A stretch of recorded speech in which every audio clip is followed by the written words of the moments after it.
네, 여러분께서는 다채로운 뉴스 만찬 본격 뉴스 배달쇼 팔보채를 듣고 계십니다. 이번 순서는 키워드에 대해서 가장 잘 아는 SBX 기자를 영상통화로 연결해 알아보는 이슈콜 두 번째 순서입니다.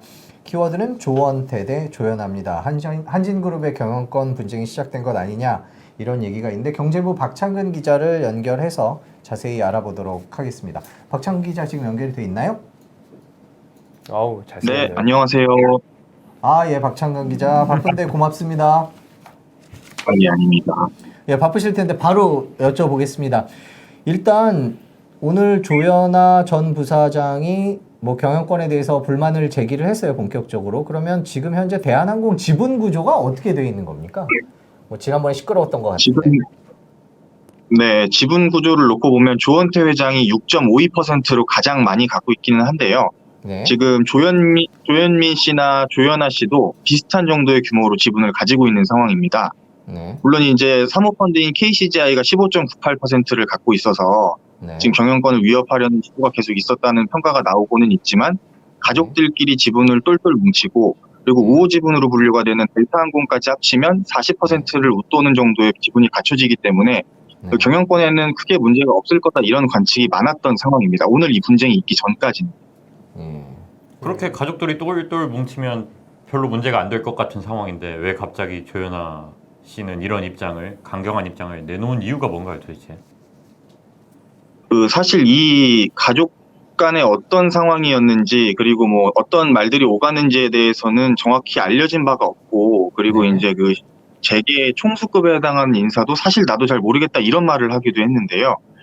아마도 그냥 그 외부에서 그 분석을 해보자면 조원태 회장 같은 경우에는 이미 그 기업 총수로 자리매김을 하고 있고 조현민 씨 같은 경우에는 한진칼 전무로 지금 근무 중입니다.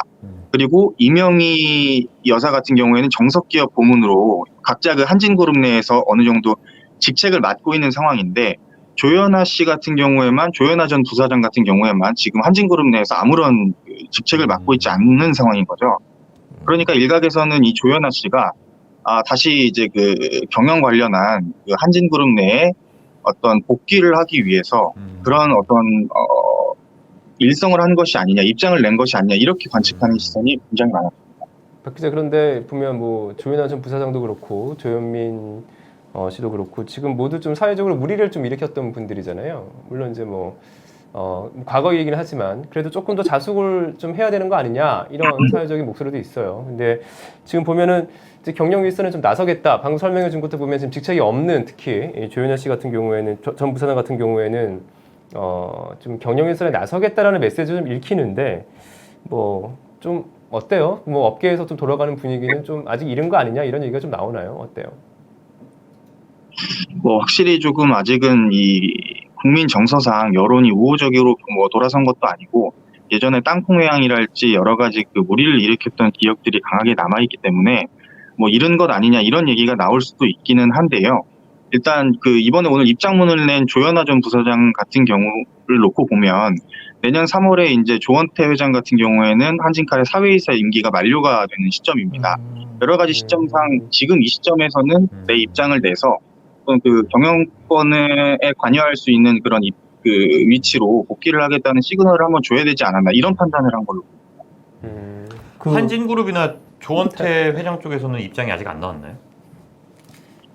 지금 말씀하시고 이 팔보채를 준비하는 과정에서 그 한진그룹이 나름의 입장문을 정리해서 냈는데요. 그 조연아 전 부사장이 오늘 오전에 낸 입장문이랑 비교해 보면 굉장히 재밌는 부분이 하나가 있습니다. 조연아 전 부사장 같은 경우에는 오늘 이 그러니까 그 조원태 회장의 경영을 꼬집으면서 작고하신 고 조양호 회장님이 그 가족끼리 공동 경영을 하라는 유지를 전했다.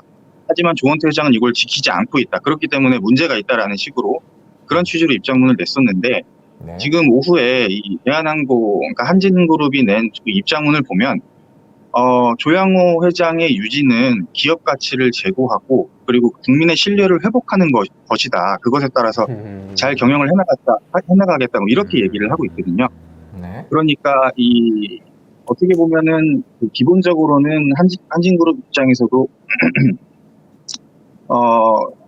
그룹 경영을 정상적으로 해나가고 이렇게 무리를 일으킨 점에서는 죄송하다 이렇게 얘기를 하는 것 같지만 조현아 부사장의 입장을 어느 정도 반박하는 차원으로 입장문을 낸 것으로 해석할 수도 있을 것 같습니다. 그러네요. 그 유지를 뭐 본인들이 원하는 좀 유리한 방향으로 해석을 하면서 뭐 사실상 공방이 시작됐네요. 보니까 그죠? 그렇게 네, 가야 돼요? 공방이 시작됐다 볼 수도 있을 것 같은데 이제 과연 오늘 조현아 씨가 입장문을 낸 것이 말씀대로 이 경영 일선에 복귀하기 위한 그런 전초 단계로 해석을 해야 할 것인지 아니면 정말 본격적으로 조원태 회장과 경영권을 놓고 다툼을 시작하겠다, 본격적인 어떤 싸움을 시작하겠다 이렇게 해석해야 될 것인지는 지금 업계에서도 굉장히 시각이 분분한 상황입니다. 뭐라고 딱 근데 잘라 말할 수가 없는 조현아 상황입니다. 전 부사장이 법무법인을 끼고 발표를 했어요. 그거는 또 어떻게 평가를 되나요? 그러니까 좀 준비를 했다 아니면 뭐 법적으로 뭐 한번 다퉈보려고 하는 건가? 뭐 이런 여러 가지 해석이 가능한 것 같아요. 또 법무법인 원이라는 곳의 특성도 좀 있을 것 같고 어떻게 보세요? 그건 개인적으로? 말씀대로 이 그러니까 법률 대리인을 통해서 자신의 입장을 발표했다는 거는 그만큼 이제 본인도 신중에 신중을 기해서 법적인 문제에 얽히지 않겠다. 뭐 걸리는 문제가 없도록 하겠다 이렇게 굉장히 신중한 자세를 취한 걸로 보이고요. 그리고 입장문에서 보면 요는 그렇습니다. 대화를 잘 해나가겠다는 거거든요. 그래서 제가 이 변호사한테 전화를 해서 담당 변호사한테 그럼 대화를 누구랑 하겠다는 거냐 물어봤더니 네. 조원태 회장을 비롯한 주주들과 대화를 잘 해나가겠다 이런 식으로 두루뭉술하게 대답을 했었습니다. 그 말은 조원태 회장과 얘기를 잘 해서 경영권을 공동으로 조현아 전 부사장 입장에서 보면 참여할 수 있는 형태가 된다면 그렇게 하는 게 맞겠고 만약에 아니라면 다른 주주들과의 어떤 소통을 할 수 있다 이런 경고의 메시지를 함께 던진 걸로 해석을 할 수도 있을 것 같습니다. 네, 그렇군요. 지금까지 한진그룹 경영권을 두고 남매 간 갈등이 시작된 것인지 아닌지 물론 첫날이라서 저희가 박창근 기자한테 정말 답변하기 힘든 질문들도 많이 했습니다만 바쁜데 고맙습니다. 고맙습니다. 네, 감사합니다. 예, 감사합니다. 네, 지금까지 경제부 박창근 기자였습니다. 이제 아까 최재형 기자가 얘기를 했었는데 이 주씨 일가와 또 어머니죠. 그렇죠. 전부 대한항공에 맡고 있던 자리로 돌아왔어요. 사회적으로는 아직 국민들의 감정이 뭐 좋지 않은 것도 사실인데요. 그런데 거기다가 또 경영권 분쟁이다. 모르겠습니다. 예전으로 다시 돌아가는 것 아닌지 반성을 한다고 얘기를 했었는데 그런 것들이 좀 걸리긴 하는데요. 저희 오늘이 분쟁의 첫날이죠. 어떻게 될지 조금 더 지켜봐야 될 것 같습니다. 지금까지 이슈콜이었습니다.